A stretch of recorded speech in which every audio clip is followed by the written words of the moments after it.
Book 7, Chapter 6. Lollardism Denounced as Treason. Lord Cobham had for the time escaped from the hands of his persecutors, but humbler confessors were within their reach, and on these Arundel and his clergy now proceeded to wreak their vengeance. This thing, which they branded as heresy and punished in the fire, was spreading over England despite all their rigors. That the new opinions were dangerous to the authority of the Roman Church was sufficiently clear, but it suited the designs of the hierarchy to represent them as dangerous also to the good order of the state.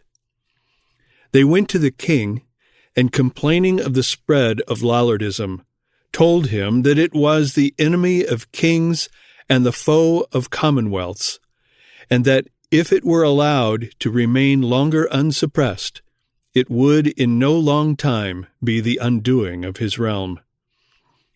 The heretics and Lollards of Wycliffe's opinion, said they, are suffered to preach abroad so boldly, to gather conventicles unto them, to keep schools in men's houses, to make books, compile treatises, and write ballads, to teach privately in angles and corners, as in woods, fields, meadows, pastures, groves, and caves of the ground. This, they added, will be a destruction to the commonwealth, a subversion to the land, and an utter decay of the king's estate royal, if a remedy be not sought in time. This picture, making allowance for some little exaggeration, shows us the wonderful activity of these early Protestants, and what a variety of agencies they had already begun to employ for the propagation of their opinions. It justifies the saying of Bale, that if England at that time had not been unthankful for the singular benefit that God then sent it in these good men, the days of Antichrist and his tyrannous brood had been shortened there long ago. The machinations of the priests bore further fruit, the more effectually to rouse the apprehensions of the king and lead him to cut off the very men who would have sowed the seeds of order in his dominions and been a bulwark around his throne. They profess to adduce a specific instance in support of their general allegations of disloyalty and treason against the Lollards. In January 1414, they repaired to Eltham, where the king was then residing, and startled him with the intelligence of a formidable insurrection of the Wycliffites, with Lord Cobham at their head, just ready to break out. The Lollards, they declared, proposed to dethrone the king, murder the royal household, pull down Westminster Abbey and all the cathedrals in the realm, and to wind up by confiscating all the possessions of the church. To give a coloring of truth to the story, they specified the time and place fixed upon for the outbreak of the diabolical plot. The conspirators were to meet on a certain midnight in Ficket Field beside London on the backside of St. Giles, and then and there begin their terrible work. The king, on receiving the alarming news, quitted Eltham and repaired, with a body of armed men, to his palace of Westminster, to be on the spot and ready to quell the expected rebellion. The night came when this terrible plot was to explode, and to leave before morning its memorials in the overthrow of the throne and the destruction of the hierarchy. The martial spirit of the future hero of Agincourt was roused, giving orders for the gates of London to be closed, and unfurling a banner, says Walden, with a cross upon it, after the Pope's example when he wars against the Turk, the king marched forth to engage the rebels. He found no such assembly as he had been led to expect. There was no Lord Cobham there. There were no armed men present.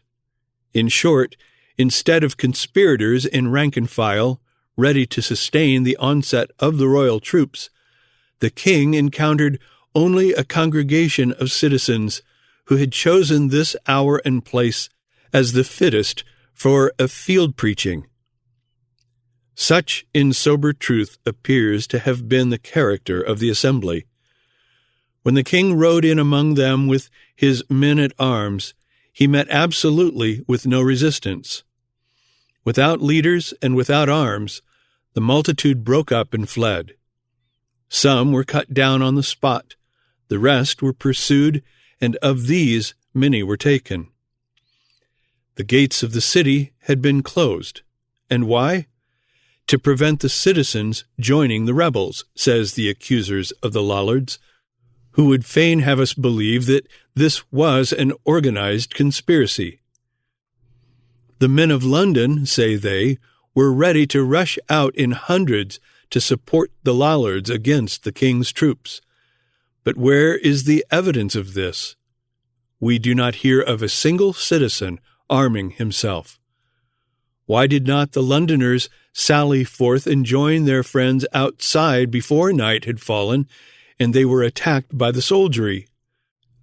Why did they not meet them the moment they arrived on Ficket Field? Their coming was known to their foes. Why not also to their friends? No, the gates of London were shut for the same reason, doubtless, which led, at an after period, to the closing of the gates of Paris when a conventicle was held outside its walls, even that the worshippers, when attacked, might not find refuge in the city. The idea that this was an insurrection, planned and organized for the overthrow of government and the entire subversion of the whole ecclesiastical and political estate of England, appears to us too absurd to be entertained.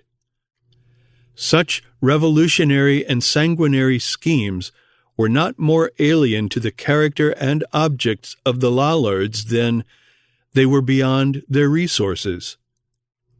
They sought, indeed, the sequestration or redistribution of the ecclesiastical property, but they employed for this end none but the legitimate means of petitioning Parliament.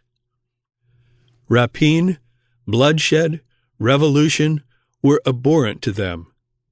If the work they now had in hand was indeed the arduous one of overturning a powerful government, how came they to assemble without weapons? Why, instead of making a display of their numbers and power, as they would have done had their object been what their enemies alleged, did they cover themselves with the darkness of the night? While so many circumstances throw not only doubt but ridicule upon the idea of conspiracy, where are the proofs of such a thing? When searched to the bottom, the matter rests only on the allegations of the priests. The priests said so to the king. Thomas Walsingham, monk of St. Albans, reported it in his chronicles, and one historian after another has followed in his wake and treated us to an account of this formidable rebellion, which they would have us believe had so nearly plunged the kingdom into revolution and extinguished the throne in blood. No, the epithet of heresy alone was not enough to stigmatize the young Protestantism of England. To heresy must be joined treason in order to make Lollardism sufficiently odious. And when this double-headed monster should be seen by the terrified imaginations of statesmen stalking through the land, striking at the throne and the altar, trampling on law as well as on religion, confiscating the estate of the noble as well as the glebe of the bishop, and wrapping castle and hamlet in flames, then would the monarch put forth all his power to crush the destroyer and save the realm. The monks of Paris 120 years after drew the same hideous picture of Protestantism and frightened the King of France into planting the stake for the Huguenots. This was the game which had begun to be played in England. Lollardism, said the priests, means revolution. To make such a charge is an ancient device. It is long since a certain city was spoken of before a powerful monarch as the rebellious and the bad, within which they had moved sedition of old time. The calumny has been often repeated since, but no king ever yet permitted himself to be deceived by it, who had not cause to rue it in the tarnishing of his throne and the impoverishing of his realm, and it might be in the ruin of both. Pontifract.